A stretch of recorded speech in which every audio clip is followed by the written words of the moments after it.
ಸ್ನೇಹಿತರೆ, ತಾವು ನೋಡ್ಬೋದು ಇವಾಗ ನಾವು ಮಾವಿನ ತೋಟದಲ್ಲಿದ್ದೀವಿ. ಗ್ರಾಮ ಗುನ್ನಳ್ಳಿಯಲ್ಲಿದ್ದೀವಿ. ತಾವು ನೋಡ್ಬೋದು ಎಷ್ಟು ಚೆನ್ನಾಗಿ ಫ್ಲವರಿಂಗ್ ಬಂದಿದೆ ಮಾವಿನಲ್ಲಿ. ತಾವು ನೋಡ್ಬೋದು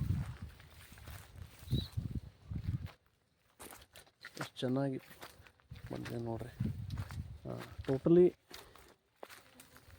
ಏನಪ್ಪ ಅಂತಂದರೆ ಇಲ್ಲಿ ಆರ್ಗ್ಯಾನಿಕ್ ಫಾರ್ಮಿಂಗ್ ಮಾಡ್ತಾ ಇದ್ದಾರೆ ಅವರು. ಸೊ ಎಲ್ಲ ಕಡೆ ಕರೆಕ್ಟ್ ಫ್ಲವರಿಂಗ್ ಬಂದಿದೆ, ಯಾವುದೇ ರೋಗಗಳು ಇಲ್ಲಿ ಇಲ್ಲ. ನೋಡ್ಬೋದು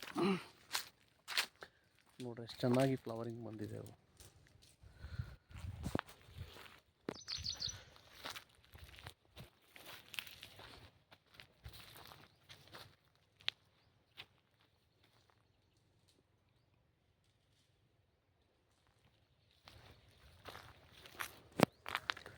ಸೊ ಇಲ್ಲಿ ಟ್ರೈಕೋಡರ್ಮಾ ಯೂಸ್ ಮಾಡಿದ್ದಾರೆ, ಸೂಡೋಮೋನಾಸ್ ಯೂಸ್ ಮಾಡಿದ್ದಾರೆ, AMC ಯೂಸ್ ಮಾಡಿದ್ದಾರೆ, PSB ಯೂಸ್ ಮಾಡಿದ್ದಾರೆ, KSB ಯೂಸ್ ಮಾಡಿದ್ದಾರೆ, ಆಮೇಲೆ ಬ್ಯಾಸಿಲಸ್ ಯೂಸ್ ಮಾಡಿದ್ದಾರೆ.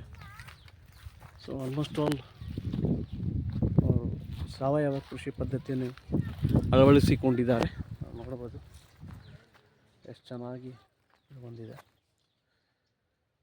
You can see the results of organic farming.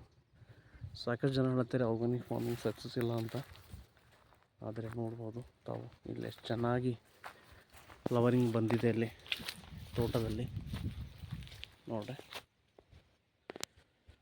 So all the credit goes to organic farming. It may be in the form of using the trichoderma, it may be pseudomonas, it may be AMC, it may be bacillus, it may be PSB, KSB, Bavaria bassiana for leaf sucking insects. They had used this Bacillomyces. So ನೋಡ್ಬೋದು. So ಇವೆಲ್ಲನೂ ಅವರು ನಮ್ಮ ಜೈವಿಕ ಕೇಂದ್ರ bio centre ಬೀದರಲ್ಲಿ ತೆಗೆದುಕೊಂಡು ಬಂದು ಸಿಂಪಡಣೆ ಮಾಡ್ತಾರೆ. ಹಾಗೂ ತೋಟಗಾರಿಕೆ ಮಹಾವಿದ್ಯಾಲಯ ಬೀದರ್ ಕಾಲೇಜ್ ಆಫ್ ಹಾರ್ಟಿಕಲ್ಚರ್ ಅಲ್ಲೊಂದು ಸ್ವಲ್ಪ, ನಮ್ಮಲ್ಲೊಂದು ಸ್ವಲ್ಪ. So available bio control agents ಆಗಲಿ, ಬಯೋ ಇನ್ಸೆಕ್ಟಿಸೈಡ್ಸ್ಗಳನ್ನು ಆಗಲಿ ತಂದು ಇಲ್ಲಿ ಯೂಸ್ ಮಾಡಿದ್ದಾರೆ. ಸೊ ನೋಡ್ಬೋದು